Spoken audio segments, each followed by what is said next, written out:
Capital News tonight. More than 500 workers laid off at Mnazi Fiber Sisal Company due to drought.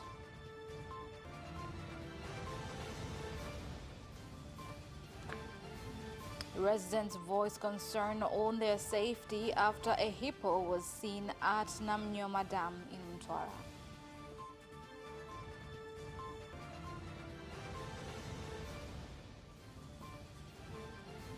And in sports, fans give their views on Simba and Yanga results following the CAF Confederation Cup games over the weekend.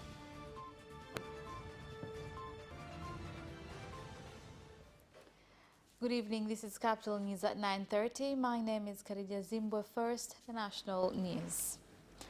More than 500 workers from Mnazi Fiber Company at Mnazi Ward in Lushoto District, Tanga region, which grows and processes sisal, have been laid off for more than 2 years now, following claims of lack of raw materials due to drought. Kuchakato ulikosekana, lakini ilisababishwa na ukame ambao umechukua miaka mitatu ikafanya mkonge ushindwe. In a period of 3 years due to drought, there was poor sisal harvest. What we have continued to do is cultivate sisal more, since there is enough land to do so.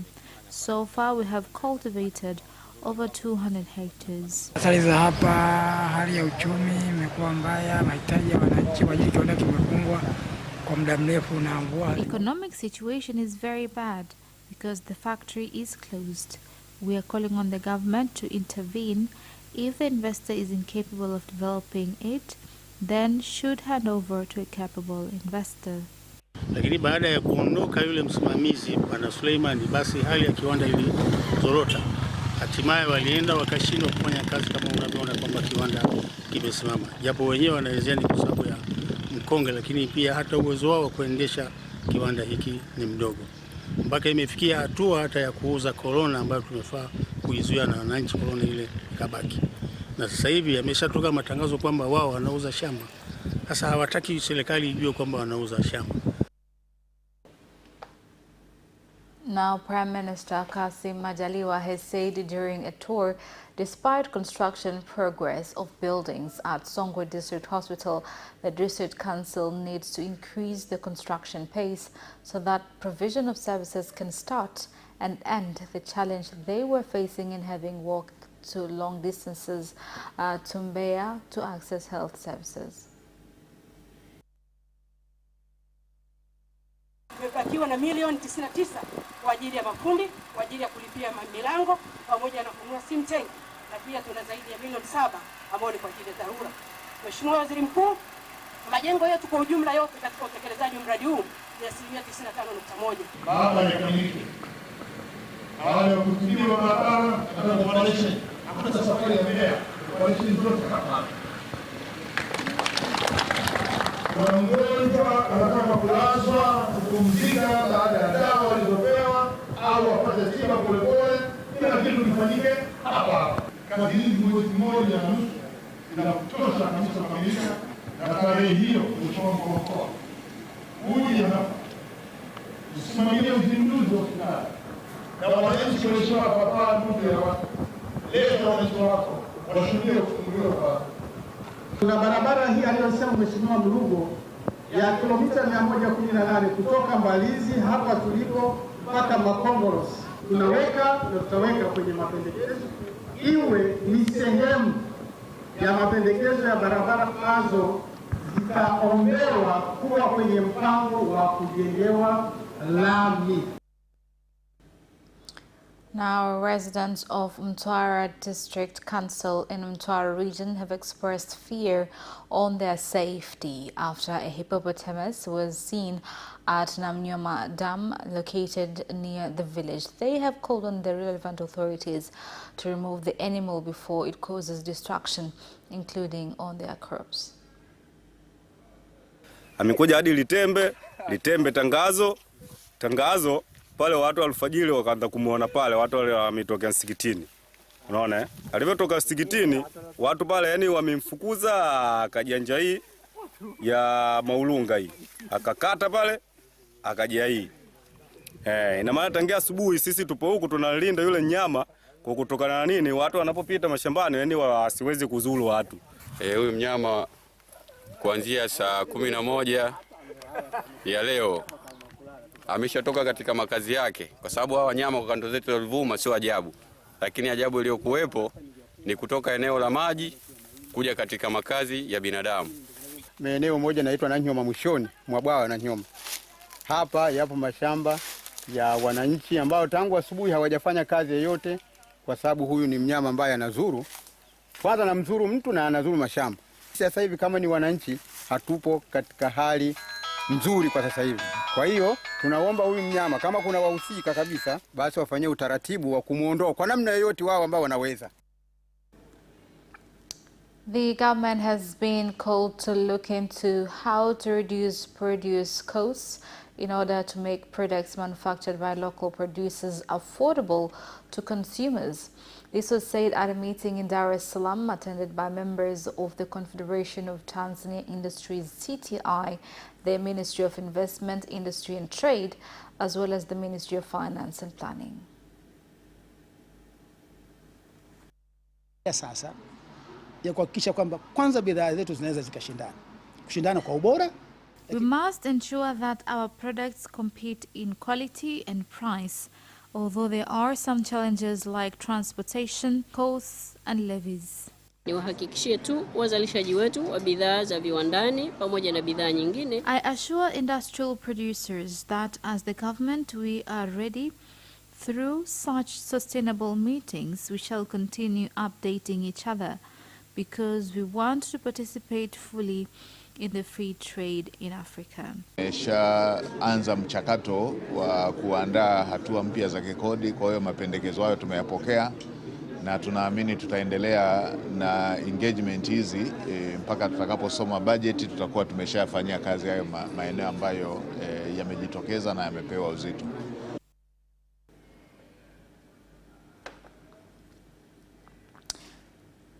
Following the decision by the government to increase student living allowance from 8,500 to 10,000 shillings a day, beneficiaries have expressed their views on the latest development that came after President Samia Suluhu Hassan met with students and leaders of universities associations at Tahiliso and Zalife from Zanzibar. Mikopo takriban bilioni 654 imeingizwa kuongeza wanafunzi wanaonufaika. A total of over 600 billion shillings was used for students' loans that has helped thousands of students at University of Dar es Salaam and other universities in the country. Kama tunavyofahamu kwamba kwa maisha ya chuo ni maisha ambayo ni magumu sana. College life is very expensive. The previous rate of 8,500 shillings per day was not enough to a university student. If the budget was for 2 months, the money cannot sustain that long period. Alizungumzia pia swala kwenye mitaala hiyo alizungumzia swala la kutolewa kwa elimu ya nchi yetu, historia ya nchi yetu.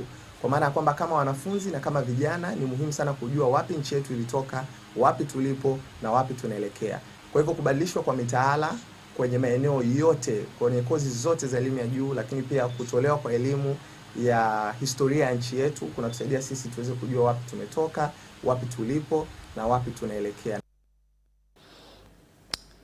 Defense and security organs from Tanzania and Malawi from bordering regions have met in Mbeya to discuss on how to strengthen security in the two countries, as well as how to fight against illegal trade, as well as terror incidents. All in Mbeya, and I promise to avail my support in your endeavors pertaining the security symposium. Tanzania and Malawi, as you remember, have historical cordial bond. Our people from the sisters countries are ever relating in a number of social, economic, and cultural ties.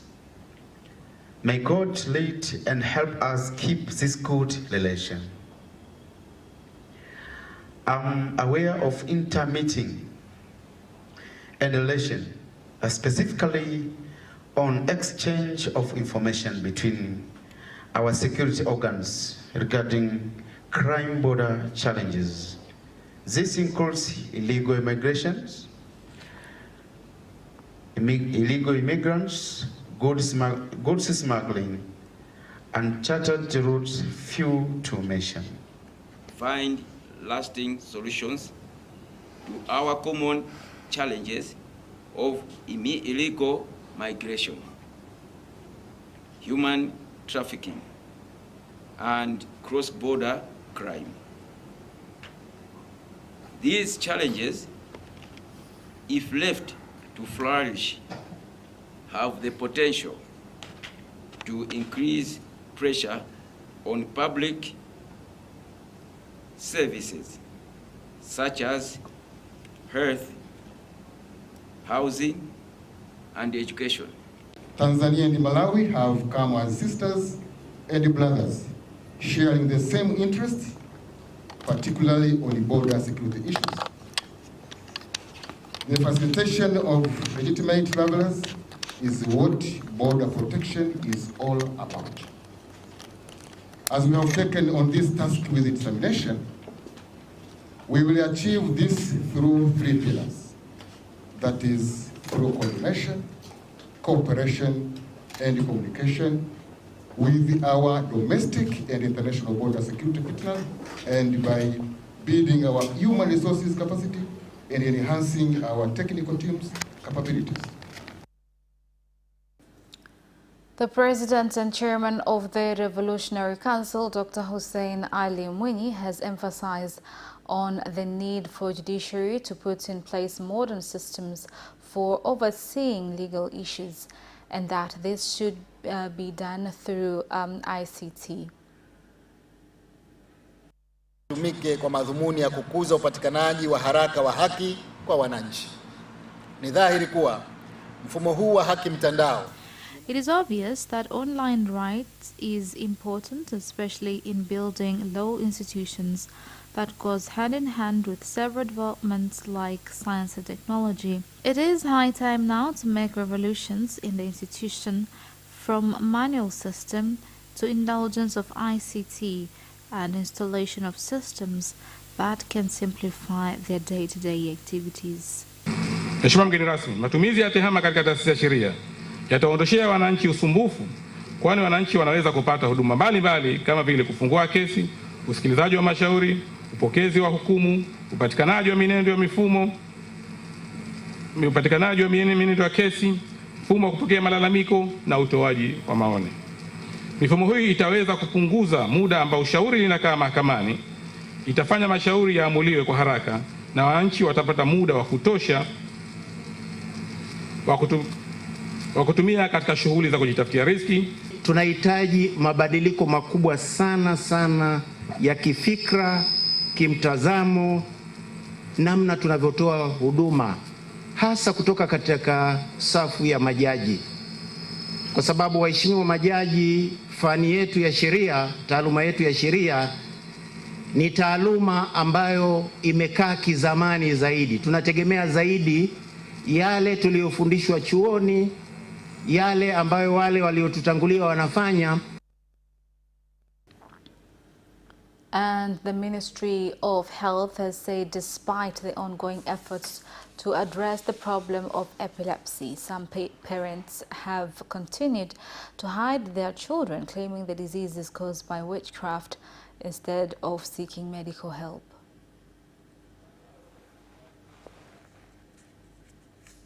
Wananchi 1,020 wanaathirika na ugonjwa wa kifafa kwa aina moja au nyingine.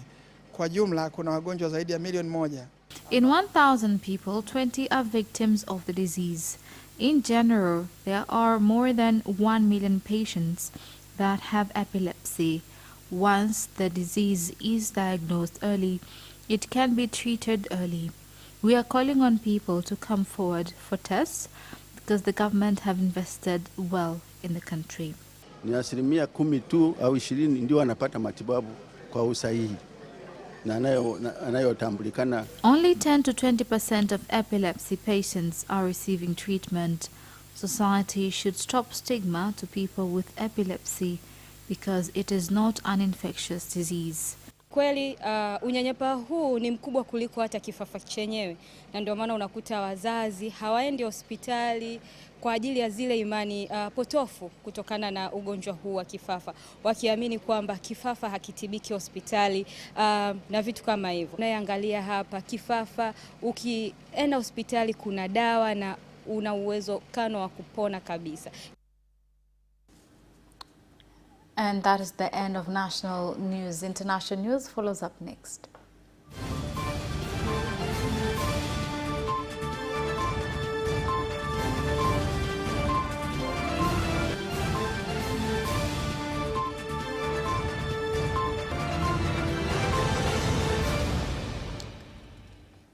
Welcome back, and in international news. The rescuers continue to pull out more survivors from the rubble in Turkey and Syria as the death toll from last week's earthquakes topped to 50,000. The earthquakes have killed at least 31,643 people in Turkey as of Monday and 4,614 people in Syria. Now the United Nations says up to 5.3 million people in Syria may be homeless after the earthquakes. Now nearly 900,000 people are in urgent need of food in Turkey and Syria. Now in Syria, aimed aid from government-held regions into the rebel-controlled territory has been held up by approval issues with the Hayat Tahrir al-Sham armed group. Now moving on, in Kenya, President William Ruto has directed implementation of a joint security operation between the National Police Force and Kenya Defence Forces to fight against banditry in the North Rift region. Now, President Ruto's directive comes a day after he ordered the Cabinet Secretary of Interior Affairs, Kithure Kindiki, to relocate to the North Rift region until incidents of the banditry are curbed. Wamepoteza mifugo yao, wamepoteza maisha yao. Tukiongea mashule karibu 15 hayajafunguliwa. Tukiongea magari ya polisi imechomwa juzi kule Turkana. Na ndio leo nimeambia waziri wa defense, nimeambia waziri wa internal security waketi chini, hiyo area yote ambaye tuko naye na matatizo, tumesema from tomorrow everybody mwenye ako na bunduki ambayo sio halali, ambayo hajapatiwa na serikali, they must surrender in 3 days. NATO Secretary General Jens Stoltenberg has said the military alliance plans to increase its targets for ammunition stockpiles, which are being depleted by the war in Ukraine. Now, Stoltenberg says the war in Ukraine is consuming an enormous amount of ammunition. NATO defense ministers are due to meet in Brussels on Tuesday to discuss possible further military aid for Ukraine. And that is the end of international news. Business news is next after the break. We'll be right back.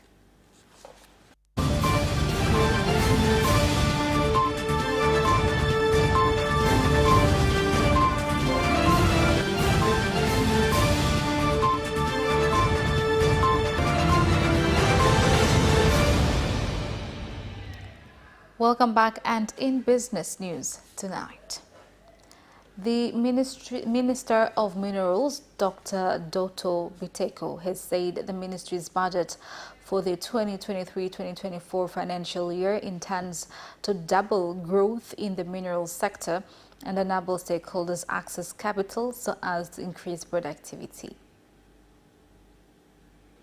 vikao hivi vinatija. Sisi sekta ya madini, asilimia kubwa ya walio kwenye sekta ya madini sekta binafsi. Huwezi kujifungia serikali ukasema utafanya kila kitu mwenyewe. Unawahitaji wao, kwa sababu wao ndio walioamua kuchukua mitaji yao kuileta kwenye madini.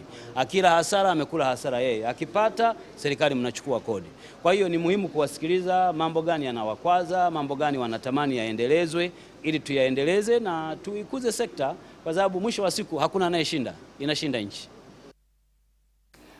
Lack of creativity and substandard packaging materials are among reasons that have made various products produced by small entrepreneurs fail to compete in the international market, including the East African region.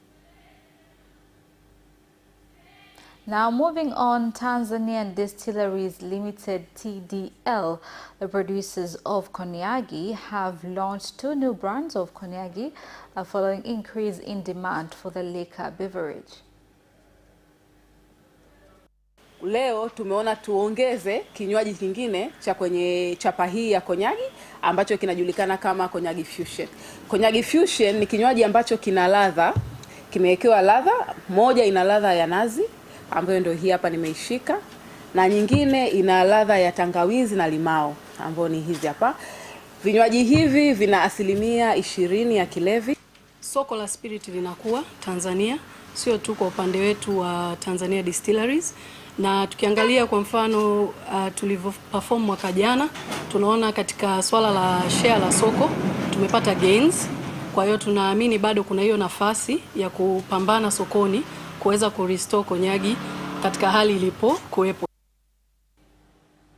And that is the end of business news. Sports news follows up next.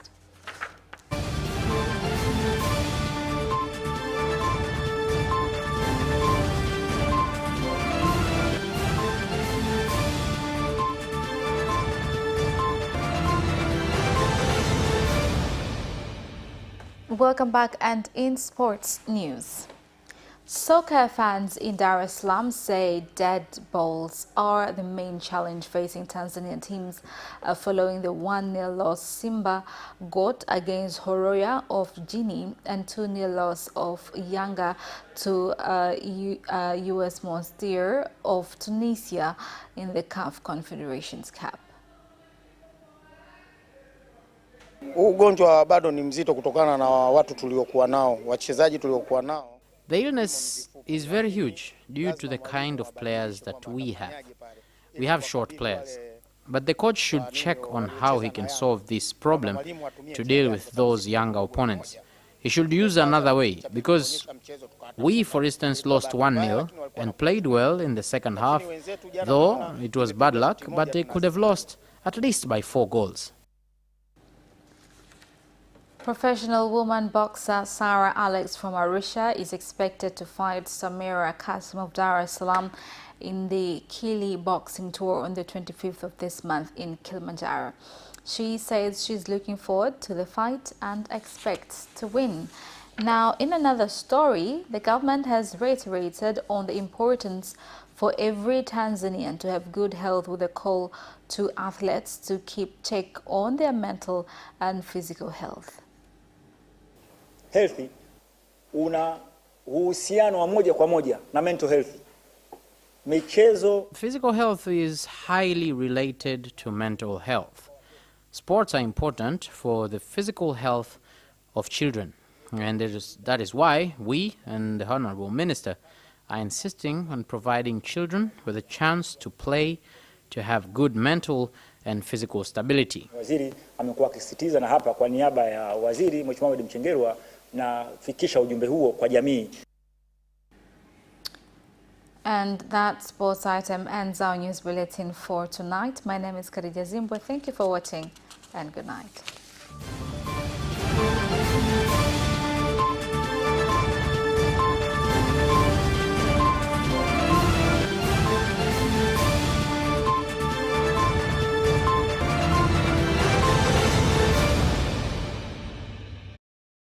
Watch Capital News at 9:30 and get updated on what is happening in Tanzania and around the world on political, social, and economic issues and events, without forgetting business and sports news. You can get it all right here on Capital News at 9:30 from Monday to Friday on Zuku Channel 067, Digitech Channel 1103 and Facebook Capital Television Tanzania. Sasa unaweza kutangaza biashara yako hapa ITV ukiwa popote Tanzania. Wasiliana na mawakala wetu wa mikoani. Moshi Boisafi Shopping Center 0767552551 au 0764150743.